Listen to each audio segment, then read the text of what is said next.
What was life like when you were living in Pakistan? My life was very good. I was practicing lawyer there on employment side. I have my own office, own house, and the staff in the house and the office. So I was doing a reasonable living there. And why did you come to the UK? As I told you that I was doing practice on employment side, so I come to UK for my higher education, so I can go back and flourish in my practice. So I came here to do my Masters in Human Rights, and I've done my master's degree from University of Wales.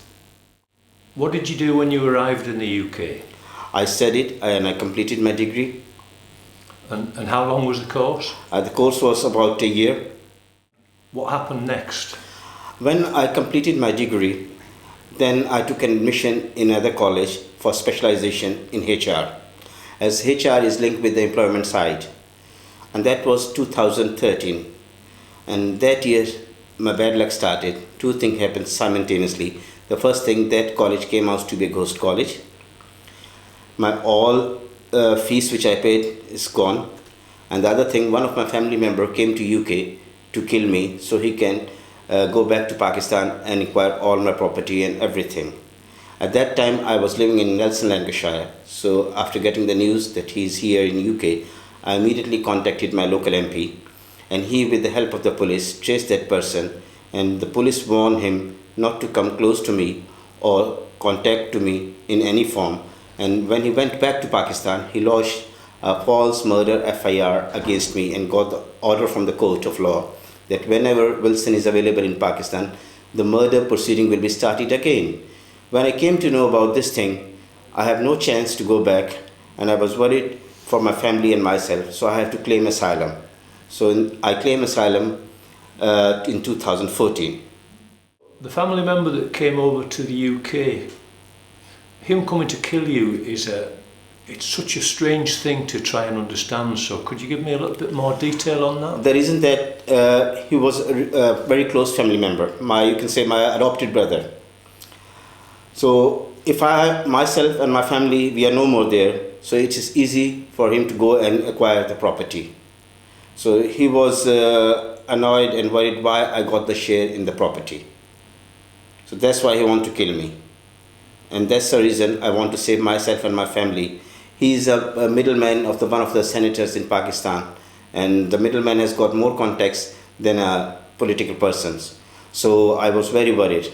So I can't go back and prove my innocence that I was not here, and it's totally false. Till I get the chance to prove the innocence, I'll be killed in the jail. What do you think about Liverpool? The people of Liverpool are very nice. They are very big heart. When I came to Liverpool, or you can say that I've been moved by Serco for my accommodation from Nelson to Liverpool, I was totally shattered mentally.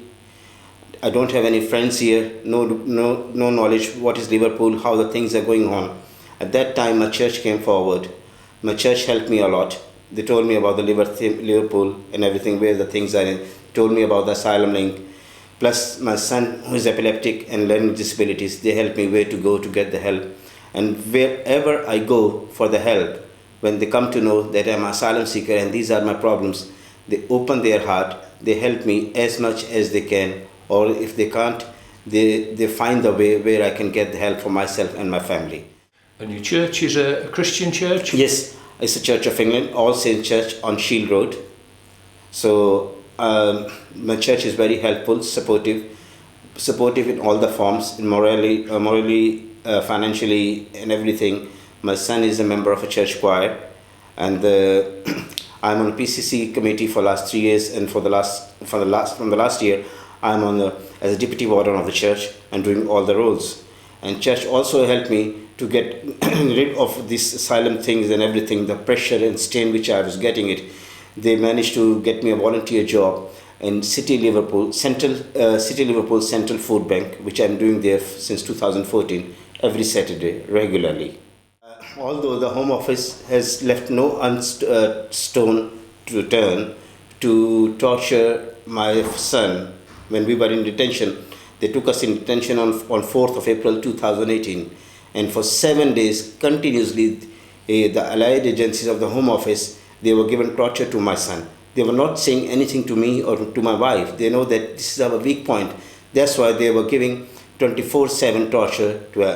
And that 7 days has totally ruined my son's life. When you talk about torture, that's a very strong word. Yes. Describe what you mean by torture that your son encountered. On 4th of April 2018 at 9 a.m. when we went for the signing in the Liverpool Home Office, they detained us. And they detained us at that time when they took one room to another room. The first officer came, her name was Julia Rice. She was a Home Office officer, plus with another other gentleman, I can't remember his name. They were so rude, their attitude was humiliating, rude, they misbehaved in very degrading manner, that as we are most wanted criminals, they told us that we are being detained and everything. And at that time, I was showing them the court order, that this is a court order in favor of my son. He's got multiple problems. And they said, nor this is our record, nor we want to see them, nor we want to talk on them. Although that what was order of the court was 6 months ago, which they must have, but they totally declined it. In this kind of situation, my son got panic attack, fits, and they left the room, they locked the room, they were seeing it, how my son was behaving, he was out of control, but no medical aid was provided. And all day, from 9 till 12 o'clock, till we were handed over to the Yardswood Detention Center, we were kept hungry, especially my son. We were only given a 250 ml of the water bottle. On the way from Liverpool to Yardswood Detention Center, our journey started from 5 p.m. There were 5 security guards, which include 1 paramedic, 1 lady driver, and all the security men. They squash us like in a van. It's a covered van. We can't see outside, that we were the most wanted criminals. And they give us a warning, if you make any kind of a noise or try to run out, we will handcuff you. Although they know our situation, they were aware of my son's medical condition, my medical condition, still they were treating us like this. And moreover, I requested them that, I asked them that how much is the duration from here to Yardswood. They told us that it would be about 5 to 6 hours journey. And when I told them that my son has a medical problem, he has to urinate it, he can't control it because of medicines. He said, don't worry, we'll provide you the opportunity to go to the loo. I said, what about the food? Don't worry, when you want the food, you will be provided it. It was their information which was given to us before boarding. But on the other hand, they stopped the services.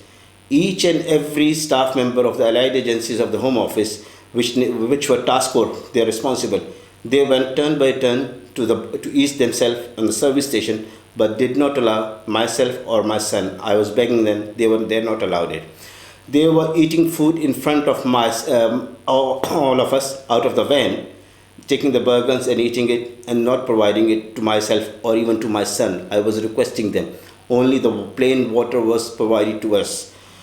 When it was 8 o'clock in the night, we were still on the way. My son got out of court. Papa, I can't control my urine. I request them, sir, he can't control, it's too much.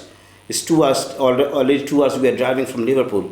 They said, no, we can't stop because of security reasons. And when he was unable to control, I said, okay, you can open the zip and do it in the van.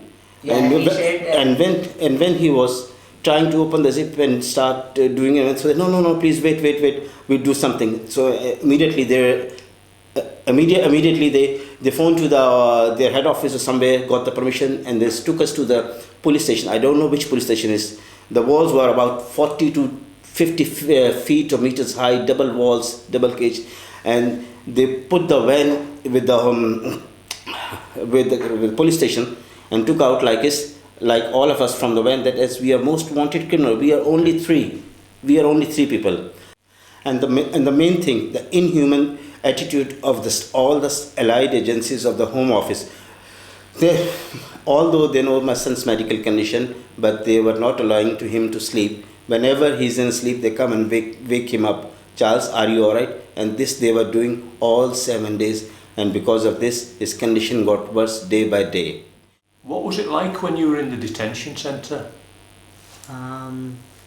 Detention center was horrible place, and food was dirty, plates and cups are dirty, and plates and cups are so much dirty, and the rooms are also was dirty.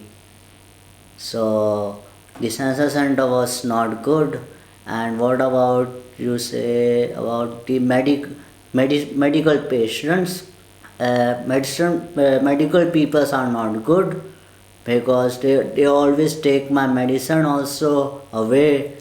And what about home office say? Home office say they keep me without food the whole day, and they give me the water to drink only.